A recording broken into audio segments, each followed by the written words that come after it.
ও মা, মা গো, কালকে কই আমার জন্য ফ্রিজে কেক রেখেছিলে? ফ্রিজে তো কেকটাই নেই। ফ্রিজে কেক নেই? তুই তোর কেকটা খেয়ে নিয়েছিস? তা কালকেকার আর কেক থাকে নাকি? ওই গন্ধ হয়ে যাবে তো, ওই জন্য তো খেয়ে নিয়েছি।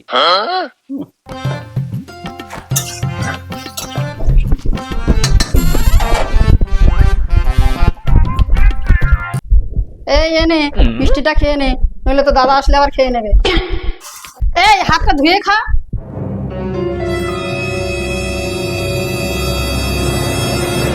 এই জলটা কোথায় গেছিস?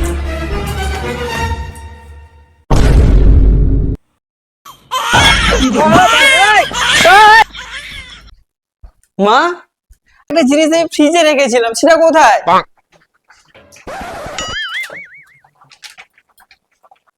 কি রেখেছিলি? প্র্যাকটিক্যালি লাগবে বলে একটা অ্যাসিড এনে রেখেছিলাম। खत्म bye bye tata good bye गया